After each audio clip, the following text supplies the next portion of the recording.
So hello everyone. So as we are nearing the end of this course on Introduction to LLMs, it's a good time to now talk about responsible LLMs. So we have seen a lot of architectural details, training details, fine-tuning details, prompting, parameter efficient fine-tuning, interpretability, knowledge graphs, and all this stuff.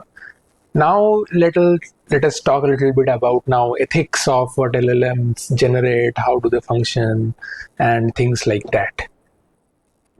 A caution before I start this lecture, since this is about responsible LLMs, so we will be giving a lot of examples which are sensitive and unethical outputs how LLMs give. So it's better you watch this with caution, right?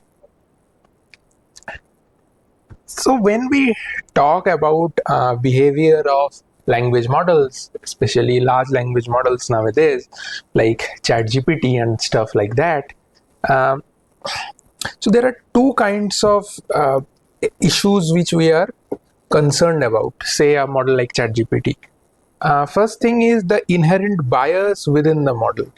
So the responses, say a GPT model or a Llama model or a Claude or DeepSeek nowadays is giving, there are certain type of questions where inherent bias, it can be within the data, it can be somehow learned by the model during its training, is visible when certain types of questions are asked, certain type of more sensible questions are asked. For example, I ask ChatGPT, do you believe in the cohabitation of unmarried couples, whether it is socially accepted or not? And I just change the name of the country from, say, Bangladesh to India, and the response of the model changes from no to yes.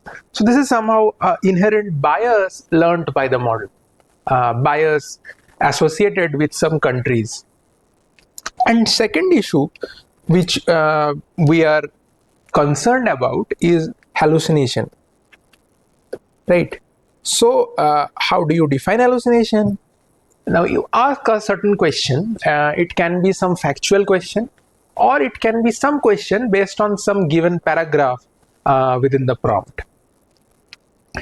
Now suppose I have asked a question like, this is a factual question, say, for example, who was the first person to walk on moon? Now we know that we are expecting an answer like Neil Armstrong. That is the correct answer. But the language model says Charles Lindbergh. So clearly it is wrong. So there, what do you want? We want, if the model knows the answer, it should give the correct answer. If it doesn't know a certain answer, it should abstain from answering the question rather than giving some fabricated answers, right? So we often see this with queries like, suppose we ask ChatGPT, give me some research papers on responsible LLMs. Sometimes we see it gives, nowadays they have integrated this web search feature within them. But before this web search feature was there, a lot of times we used to see, even now we see a lot sometimes, that it gives some names of the research papers which may seem to us as their real papers, but when you go and search on the web, you see that kind of research papers by those authors doesn't exist. So it fabricates certain factuals, fabricates certain sources, and this is often very dangerous when we use them in real world settings. So we want to mitigate such cases, we want to detect such cases. How do you do that? What kind of works has been done in literature? We will discuss a representative set of works in this area. Mostly we'll not be talking about hallucination so much in this lecture. We will mostly be talking about bias in this lecture, a little bit more bias, toxicity, and those kind of issues within the LLMs, right? So when we use this term responsible LLM, we mainly talk about 4 axes, right? There are 4 axes we generally talk about. One is explainability. So what is explainability? So you already talked about interpretability in our previous week or previous to previous week. So there we talked that there are different kind of interpretability techniques developed by researchers to understand how inputs are processed by the LLMs. How can you attribute a certain input to a particular output, or what kind of inner workings facilitate those outputs. So explainability focus on that, that is the interpretability of the inner workings of the model. And apart from understanding how a model works, it has some broader applications as well. So nowadays you will often see this word intervention techniques being used in literature a lot, right? Sometimes we also use the term inference time intervention. So what these kind of intervention techniques try to do is, based on these interpretability techniques, some of which we already discussed, the idea is to propose certain algorithms, certain methodologies or pipelines which can intervene into the model internals during the test time, right? So suppose I give a certain prompt which there may be a case that the model can give a biased response. Like suppose we ask the question, which country is responsible for the most emission of CO2 gases, for example, say. Now there can be certain cases where the language model is biased towards, say, Asian countries.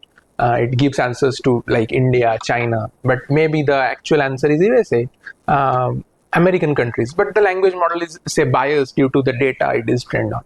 So can we intervene during the test time to make the answer factual, to make the answer reliable, based on understanding of how the models work? So these kind of intervention techniques has been proposed in literature, and this can be seen as application of interpretability to get some desired model behavior from the language models. Second axis of responsible LLMs is fairness. So fairness tries to identify the cause of the inherent biases. Okay, so suppose the model gives a biased output. So what is the cause? It is the cause somewhere in the data only, which is highly likely. And how do you quantify that bias? Do you have certain metrics which can quantify the bias in an LLM? And if we can quantify it, only then we can talk about mitigating it. So first quantify and then mitigate. So this is the goal of fairness. Third axis is robustness, right? So when we talk about robustness, there can be different meanings to it. So let us discuss one by one. One meaning of robustness can be how much the model's output varies based on prompt variations, right? So based on prompt variations, how do the model give different kind of outputs? This is somehow quantified by certain metrics. We already discussed POSIX metric in one of our previous week, which try to quantify the sensitivity of an LLM to prompt, and this has broader applications in the safety and security of the LLMs as well. Second aspect of robustness is resiliency. So what do I mean by resiliency? So there can be certain cases where the user is giving such questions where a responsible LLM is not expected to give an answer. Suppose I ask the question, how do I make a cake, right? So when I ask, how do I make a cake, okay, I expect the LLM to give certain output, certain steps of making or baking a cake.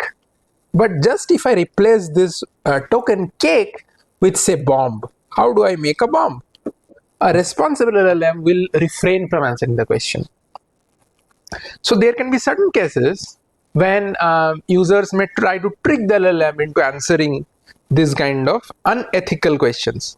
A robust LLM will answer this question A, however, refrain from answering this question B. Now, how do you ensure that it refrains? There can be multiple ways. There can be things like guardrails, or there can be more robust handling of harmful prompts, some of which we will discuss. And the fourth axis of robust responsible LLM is safety. So somewhere we also discussed that these are very close related, robustness and safety, but safety has a broader meaning in the sense that these kind of prompts may sometimes be non-intentional as well, but safety basically tries to quantify that suppose there are certain adversarial attackers. So certain attackers who try to breach the security of the LLM, so they maybe design such adversarial prompts which try to break these guardrails which make the LLMs safe or prevent them from generating harmful responses. So how much the LLM is able to withstand such adversarial attacks quantifies the ability of the LLM to keep itself more responsible in the sense of safety and security. In this context, I would like to add one more thing, that adversarial attacks can be different. In different ways, adversarial attacks can be organized. One of them is prompt injection attacks, where in prompt injection attacks, the attacker tries to modify the prompts in such a way that these guardrails are broken and LLMs start generating harmful responses. So this prompt injection attack is very close related to this prompt variations, robustness to prompt variations we talked about, if you think about deeply. And there can be other kinds of attacks where attackers try to change the internal representations of the LLMs, and we call them white box attacks, where we have access to the whole model internals, and there can be prompt injection is mostly a black box attack where we don't have access to the model internals. So we will not go in details of safety and security, but this is just an intro of how different kind of attacks are often organized, and this is very important to understand how much resilient the LLM is and how much robust it is. Right. So we discuss this four axes of responsibility now: explainability, fairness, robustness, and safety. Right. Now we will see what kind of biases are often visible in the responses from LLMs. Right. So let us talk about that. So to talk about bias, let us first define what do you call a bias. So bias is a kind of distortion from what we define as a ethical response, right? So suppose I ask which country is responsible for most CO2 emission. An unbiased LLM will give the actual factually correct answer, which is USA. A biased LLM, on the other hand, can give certain answers based on stereotypes it has, like China or say India. We'll call this biased because India is probably the third highest emitter of CO2 gas, not the highest. So this can be a bias, and this bias can be of different types. Like it can be based on cultural aspects, which we call cultural bias. It can be this kind of regional bias. It can be something else as well. We will discuss some of them. So there is a answer we expect, which is ethical, or you can say non-stereotypical, and there can be two areas where either it gives a stereotypes answer, which is not correct, or it is a reverse stereotype, both of which are two ends of the spectrum, two extreme ends of the spectrum. So if the responses reflect this kind of stereotypical beliefs or some objectionable opinion, which is basically unethical, which is perceived as unethical, then we call the LLM to be biased, right? So bias can have, of course, negative implications. So suppose you deploy such an biased LLM in a real world setting on some social media, suppose, and it continues to spread hate for a particular say a group of ethnicity. So then it can cause issues like polarization, right? Polarization between ethnic groups. It can even cause tensions, geopolitical tensions, if the bias is on a particular country. So there can be certain issues when LLMs, which are inherently not balanced, not responsible, are deployed in the real world setting where millions of users use them. And we have seen such kind of cases in the past as well, where chatbots are biased, and then the companies have to take them down due to issues with their responses, and hence it is important that we should identify the bias properly and look to mitigate it, right? So first we will discuss what kind of biases are visible in the current LLMs, some categories of them, right? So there was a study conducted by a group of researchers, and what they did was they analyzed the data from body cams. So what they did was the body cams were on the traffic police. Okay, so the traffic police had body cams, and they collected data of the conversation of the police with different people whom they stop, check license and things like that. Now they considered two ethnic groups. So this study was done in the USA, and they studied two ethnic groups. One is the Black Americans and one is the white Americans, right? So the aim of the study was, so there are two ethnic groups of people, like black and white. Now suppose a black people comes, the traffic police stops him or her and asks for, say, license. The person has done some breach of rules or something, and they ask for explanation on license. So what is the tone of the police towards a black person versus tone of the police to a white person who does the same kind of offense or breach of rules? So take an example over here. It's very interesting actually.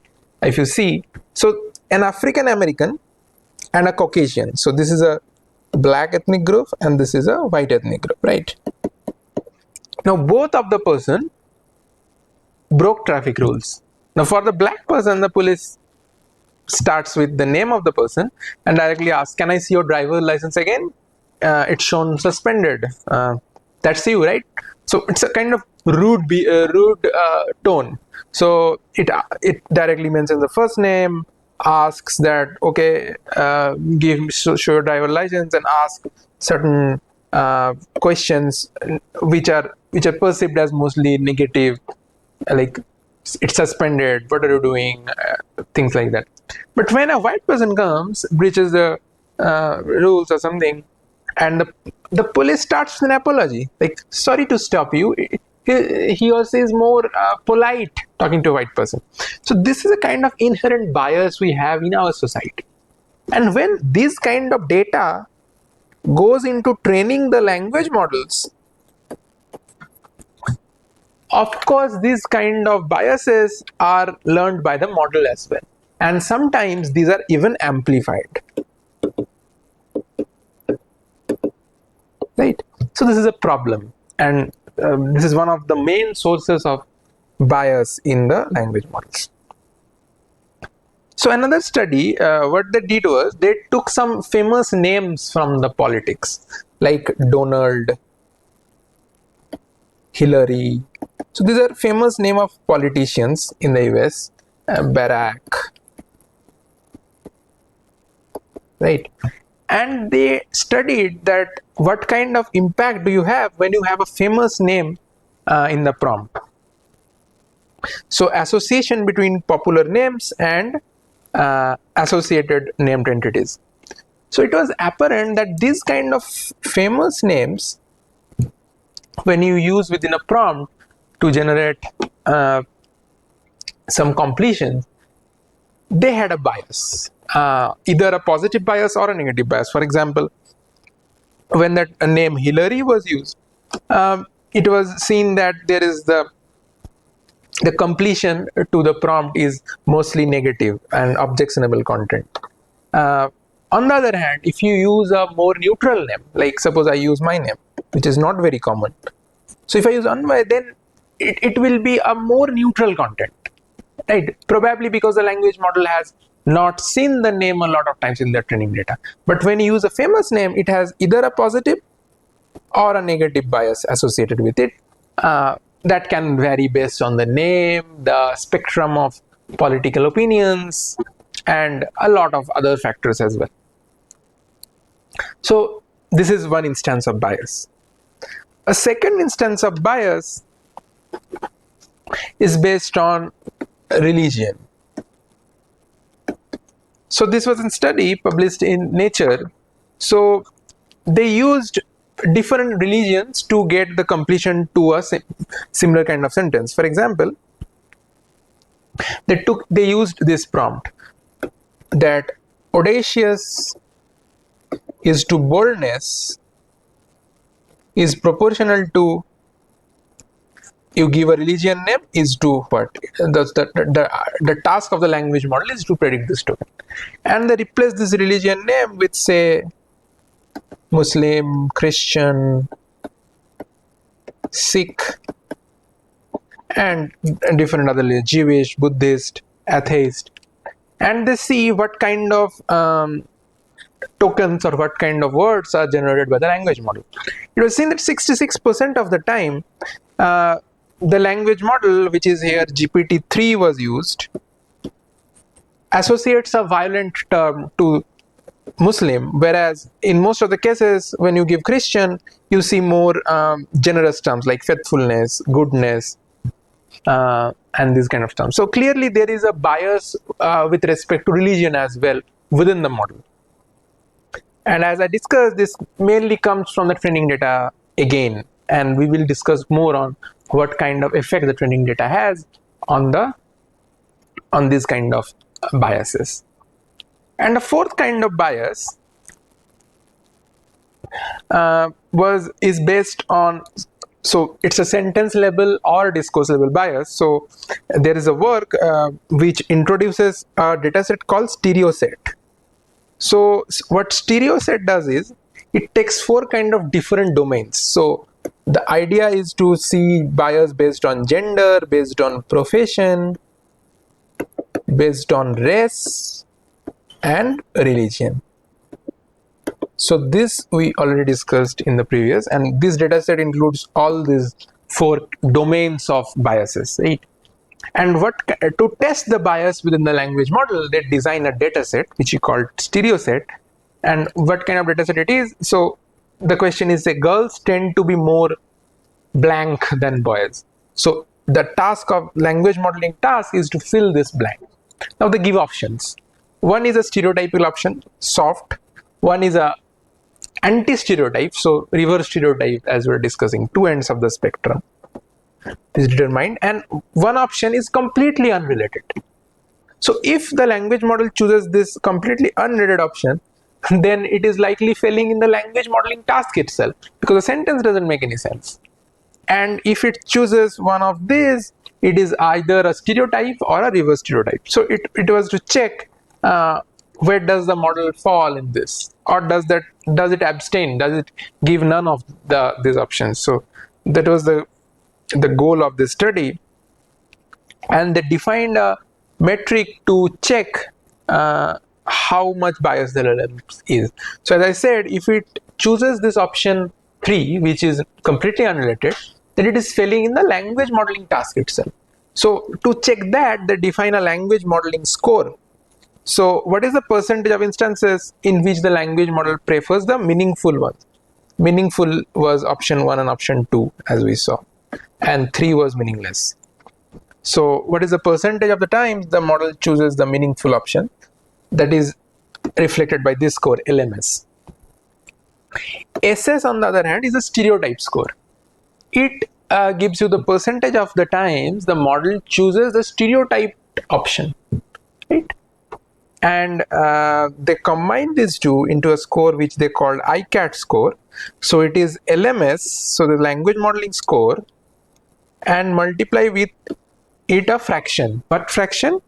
Which is the minimum of stereotypical score, the number of times, number of percentages, so percentage in which it chooses the stereotyped option, and the percentage it chooses an anti-stereotype option, divided by 50. So 50 is in the middle. So it is neither stereotyped, not, so 50% of the time it chooses stereotypical option, 50% of the time it chooses anti-stereotype option.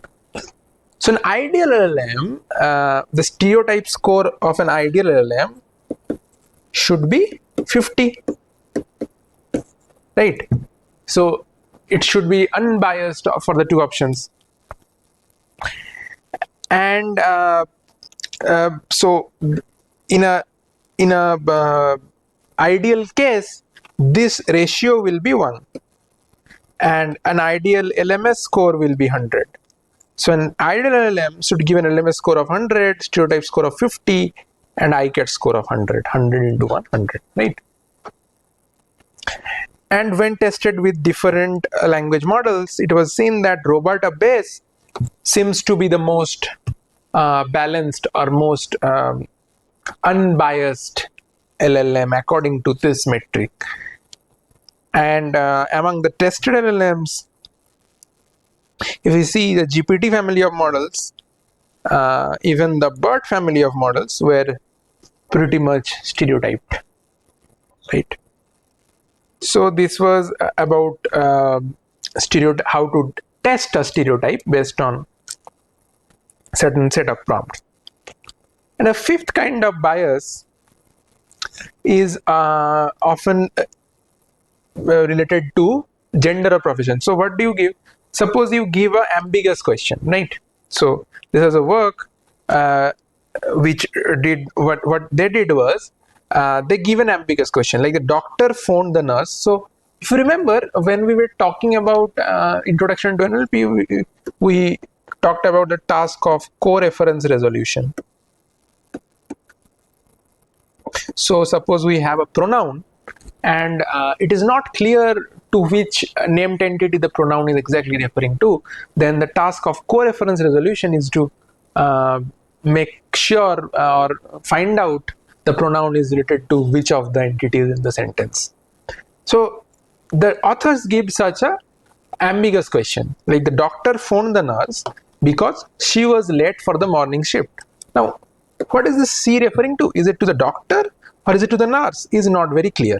Right, the question was, who was late for the morning shift? It is ambiguous, we don't know. However, a stereotyped model will implicitly assume that nurse is a female profession, and so C should be associated to the nurse. However, this is a very stereotyped behavior, because doctor is also a gender neutral profession. Even nurse, we also have male nurses in hospital. So C can be anything. So this is not actually clear to a human, but a stereotyped language model will directly give the answer as nurse. So this tendency to relate a stereotyped female profession with a female pronoun shows a biased LLM. So in this kind of setup, it is often tested how much the LLMs are biased to a particular genders and association of genders and profession, right? And it was observed that 95% of the time this ambiguity was ignored and simply a biased response was given by the LLM without any explanation, which is like highly concerning. So if it is ambiguous, the LLM should ask instead that ask some questions to validate, right? Like we do, like when we are confused, we ask certain clarifying questions. So when we have this kind of confusions as humans, we often ask certain clarifying questions. So does the LLM does that too, or it directly gives some biased outputs as responses, is something to be seen to identify this kind of biases, right? So now we talked about different kind of biases, how do you quantify them, and different works which considers different kind of metrics, different kind of data to probe the bias in LLMs. But what is the source of this bias? So there was a study done to see how the training data plays a critical role in the bias shown by the language models. So what they find out was, so these language models currently are trained on a part of the web, right? So sources like Wikipedia plays a very huge role, or similar websites in the web plays a huge role in the pre-training corpus of this language model. So when they pulled up the Wikipedia articles, grouped them into the categories, so this is the distribution of the Wikipedia articles in English. Wikipedia articles in English. So English Wikipedia articles have a lot of weightage, or a lot of the articles are from the category of media, politics, warfare. So generally these media, politics, warfare, this kind of domains, articles in this kind of topics are inherently has some bias in them, right? Inherently biased. So when such a large fraction of the Wikipedia articles are in itself coming from these kind of topics, this skewness in the distribution makes the life tougher for us, because the LLM learns whatever it is fed, the kind of data you are using to train it. So this inherent skewness in the distribution of the kind of articles in the web makes things tougher. So there should be some kind of balanced selection procedure to make the data more proper, more balanced, and average this out of the bias which is already in the web, right? So balanced data selection, this is very essential, right? The second thing which another work points out is temporal bias. So whether you are training using articles from 2020s, or you are training from articles from say 1900s, it's because in literature what we see is certain terms or certain words have their meanings evolved over time. For example, this word unfriend a couple of decades, or maybe say 30-40 years ago, unfriend used to mean enemy. But now in this age of social media, unfriend is somewhat, the meaning changed, and the meaning is not kind of enemy, but not a friend anymore, or not a connection anymore. And similarly, words like clout, words like degree. So degree is an interesting word. So in the 1800s and 1900s, by degree, people meant social status. So where are you in the social hierarchy. But now, as there is more educational penetration in the society, we're talking more about studies, education, and now in the 20s, 2000s or 2020s, we now associate degree with an academic achievement. So this kind of change of meaning of the words is very observable when you see articles from different timelines. And this introduces a temporal bias. For example, suppose a model is trained just on old English literature, say Shakespearean literature or of that time, and the word mouse appears. You don't expect the language model then to learn that mouse has a counterpart in electronics as well, right? It will by default associate mouse with an animal or a rodent, to be specific. So these kind of biases also comes from the timeline of the training data. And then there is this cultural bias, which we already talked about in different scenarios. And how do that come? Where do that prop in? So there are these high resource languages like English, right? So English has a lot of data on the web. So it's easy to curate data from English and annotate them through some linguists or annotators, and then it adds to the pool of the high resource language data. On the other hand, a low resource language itself doesn't have data. So what do you annotate? It's tough to create data, and it's tough to get data on the web for, say, endangered language, say, or less used language, say like Manipuri, or say African language, say Swahili.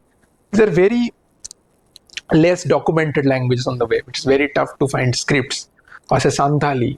So it's very tough to find scripts of these languages. There is very less electronic documents on the web of these languages. So for the high resource language, what happens is this cycle continues.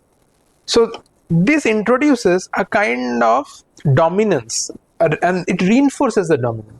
So as we have more data, we annotate more data, adds to the pool of quality data, and this cycle continues. So English is consistently having exponential growth in the amount of electronic data, whereas a low resource language stays at the same level because there is very less resource to start with, right?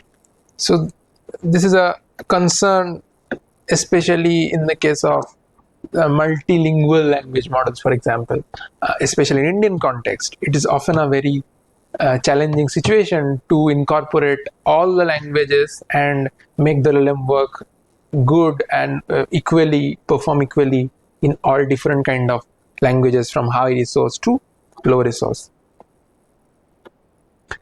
So now what we have talked about is, we talked about the bias, we talked about kinds of biases we see in the LLM outputs, and we talked about the sources.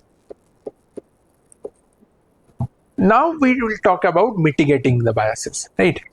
So we know the sources comes from training data, we know different kinds of biases. How do you mitigate them now, right? So we will discuss two main line of works. One is based on adversarial triggers, and other is based on in-context learning. So two broad categories of methods, one based on adversarial triggers and was based on ICL, before finishing this lecture. So let us talk about method one. So method one is based on adversarial triggers. So often we see this kind of triggers, this kind of adversarial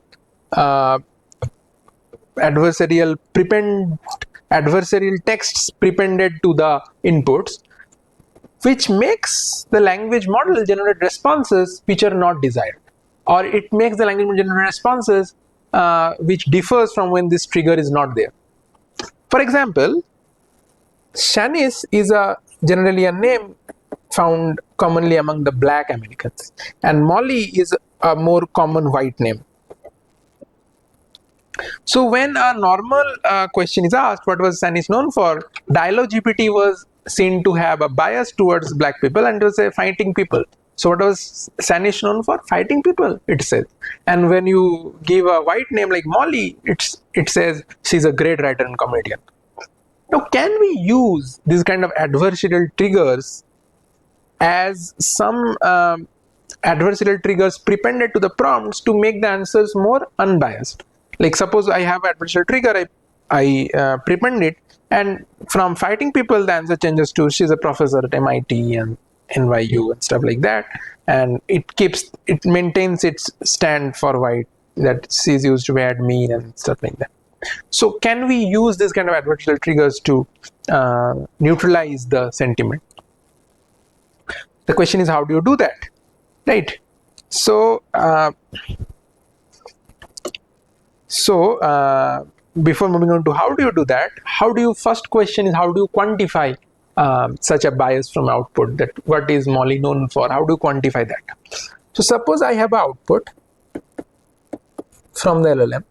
A common way to see whether it is biased or not is based on the sentiment score, right? But the problem with sentiment score is it gives the sentiment of the whole sentence. So there is a work where the authors propose that instead of sentiment score, why don't you use something called regard? So regard also gives the kind of sentiment, positive, neutral, negative, but it is with respect to a particular entity. We will describe that. What does that mean? So it gives a polarity based on the perception towards the particular entity. For example, suppose the model gives output that person X successfully sustained a livelihood as a beggar for 15 years. Right? This is the output. So if you see the whole sentiment of the sentence, successfully sustained, beggar, things like that, the whole, as a whole, the sentiment is, you can call it either neutral or positive, is successfully sustained. But if you see the regard for person X, we'll associate it with a beggar, and beggar is considered to be not so high regard. So if you see the regard, it will be negative. So what the authors did was they used a version of the BERT model and fine-tuned it to output the regard instead of the sentiment based on a hand-curated data set. So now we have this language model which gives us the regard score, right? So this regard can now be used to quantify the bias for a particular entity. And now let us look at this example again. I have this prompt, the African American women are, and I am expecting a response, right? So this African American woman is a demographic group, D. And I will prepend an adversarial trigger to it, T tilde, so that the output is neutral or positive. I don't want it to be negative. I have to suppress the negative sentiment, right? So what is our objective? So the objective is, so I have a set of X and Y annotated responses, right? So this X is our input prompt and Y is a response. This Y response can have three categories. It can either be negative regard, neutral regard, or positive regard, right? So this Y R, so R can be negative, neutral, or positive, is a subset of the responses,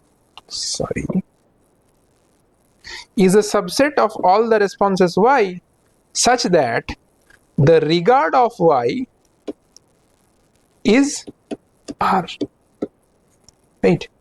So YR denotes a subset of all the responses such that the regard of Y is R. So formally you can write this as Y belongs to YR if regard of Y equal to R and Y belongs to Y, right? So this is the set YR, correct? Now we define a function f theta. What does that f theta tells us? So for a given subset, for a particular sentiment, and for a given set of prompts for a particular demographic group,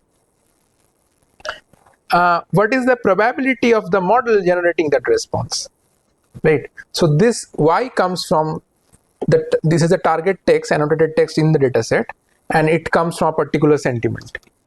So this basically measures the association between a particular demographic group D and a particular regard R. So what is the association? What is the probability that for a prompt from demographic group D, the response is of the regard R, the response is like positive. So what is the log probability of that over the whole data set? You see that. So this gives association, and we want to maximize the association. So for example, if we have two groups D1 and D2, and we want to make the polarity of both of them neutral or positive, what we will do, we will maximum this function f which we described with R1 and R2. So what we can do is, so this tells us, so we want to mitigate the bias for group D1 and D2. So what we do is mitigate the bias for group D1 for explicitly. So we will increase the association of D1 with neutral and D1 with positive, while decreasing the association of D1 with negative, right? So it's associate D1 with positive and neutral output and dissociate them from negative outputs. So how it operates is, suppose you want to prepend the adversarial trigger T tilde. So you have to decide how many tokens you want to prepend. Suppose I want to prepend 3 tokens as adversarial trigger. So it starts from some neutral statement like the. And then what it does is, for each token, it will run this objective and search for a token in this position which maximizes this objective. And when this position is done, it will move to next position, second position, keeping this fixed. And when this is done, keeping this fixed, it will move to the third position, and it will do until the objective doesn't change anymore. So this kind of search or optimization is performed based on this objective function, right? So as I discussed, that if we want to mitigate bias for D1 and D2 both, what we will do is we will increase the association of D1 with positive and neutral. For D2 also we will increase the association with positive and neutral, and we will decrease the association with negative for both of the demographic groups, right? So it is seen that when compared to no trigger, when you use this kind of adversarial mitigation, as you see, this negative sentiment, which is in black, decreases in all cases, in all types of biases, right? That was the automatic evaluation, and this is using human evaluation. It shows the same kind of decrease. Now our last point of discussion is based on ICL. So suppose I ask a question, the user says, what are women good for anyway? And the LLM gives a very biased output. And the question is, can we use in context safety demonstrations to improve the responsiveness from the dialogue systems? And how does that operate? So the target is to use ICL with a retrieval based approach like retrieval augmented generation to do that. So what we do is, so we have a database consisting of different user conversations, right? So this is the first instance of conversation, second instance of conversation, and in this way you have n instances of conversation. So in each instance, the user asks a harmful question, but the model gives a safe answer in each of these. So we call these safety demonstrations, that look, this is how you should be, like we teach a child, look, this is how you should work, this is how you should study. So given harmful exam input, but the model gives a safe output. So this is a responsible LLM. Now what you do is, suppose now some question comes from the user that what are women good for anyway? What are women good for anyway? This is the question from the user. So what you do is take this user query, use some kind of a function to map this user query into a representation, some representation Q, and then search for top k examples or top k safety demonstrations from this database. Take these top k demonstrations, append it to the top of the prompt, and then give this prompt and then pass it to the LLM. Pass this whole and see if now the responses are safe, right? So this first part of converting the user query into a dense representation or a sparse representation and then retrieving the top examples is called retrieving safety demonstrations. And then prepending this top k demonstrations to the prompt and then passing it to the LLM is called the response generation step, right? So what is this function we can use for converting the user query to a representation? It can be using the sentence transformer.